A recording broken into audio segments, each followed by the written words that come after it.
근데 전 세계적으로 금융시장, 특히 은행에서는 아주 중요한 개념이기 때문에 한번 알아두면 두고두고 신문 읽는데 도움이 되는 문장 또는 단어라고 할 수가 있습니다. 자, 우선 지급준비제도라는 말을 하나하나 쉽게 이해를 해볼게요. 지급준비율이랑 관계가 있는 단어겠죠. 과연 뭔가 하는 제도인데 뭘 하는 제도일까요? 지급을 준비한다는 제도일 텐데요. 여기서 지급이라고 하면 돈이나 가치가 있는 상품 같은 것을 내어준다, 준다라는 뜻입니다. 그렇다면 뭔지 잘은 몰라도 지급준비제도라는 것은 지급이라는 것을 너희들끼리 막 알아서 하지 말고 제도적으로 정해놓은 만큼 준비해놓고 지급하게 만드는 제도가 바로 지급준비제도라고 할 수가 있겠습니다.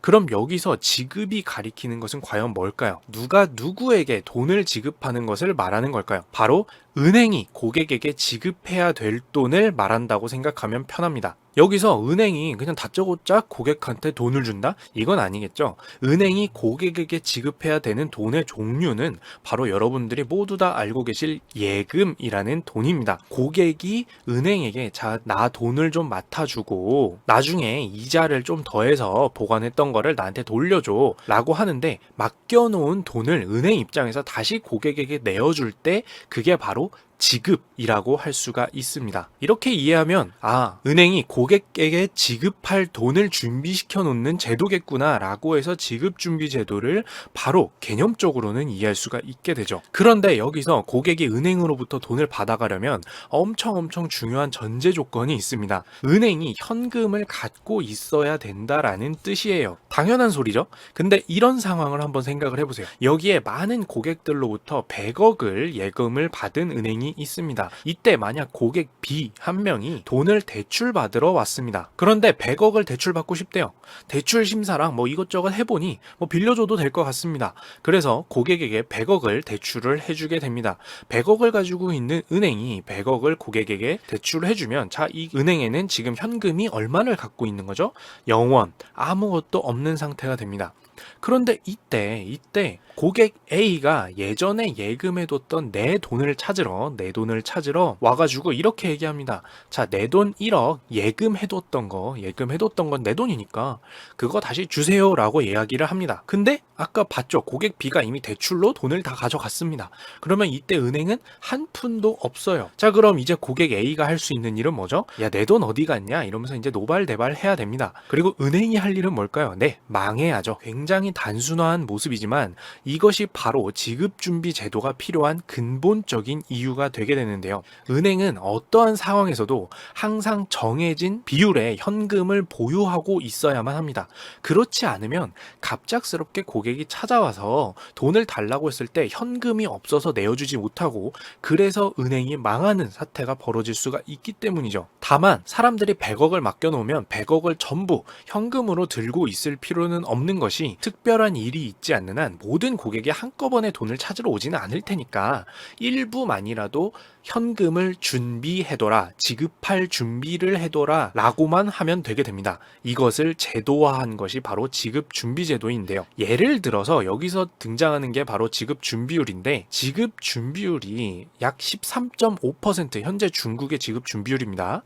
자, 13.5%의 지급준비율로 제도가 정해놨다라고 할게요. 자, 그러면 이제 은행은 언제든 고객에게 줄 수 있는 현금을 최소한 자신들이 맡아두고 있는 전체 예금, 예를 들어서 100억이라고 할게요. 예금 100억. 전체 예금의 13.5%, 즉 13.5억만큼은 대출이나 다른 데다 투자하지 말고 오롯이 현금으로 보관하고 있어야 됩니다. 보통은 중앙은행에 맡겨놓게 돼 있어요. 왜냐면 자기들이 갖고 있다가 몰래 쓸 수도 있으니까 그런 식으로 이렇게 지급준비율로 정해놓은 만큼은 무조건 현금으로 보유하고 있도록 하고 있습니다. 그래야 은행에 돈을 맡긴 사실상 은행이 보관하고 있는 자산의 진짜 주인인 고객이 돈을 찾으러 왔을 때 돈을 줄 수가 있기 때문이죠. 자, 그러면 맡고 있는 예금 100억 중에 13.5%는 현금으로 무조건 보관하고 있어야 되는 것이었고 중국은 자, 그러면 나머지 100억에서 13.5억을 뺀 86.5억 돈은 어떻게 쓸 수 있는 거죠?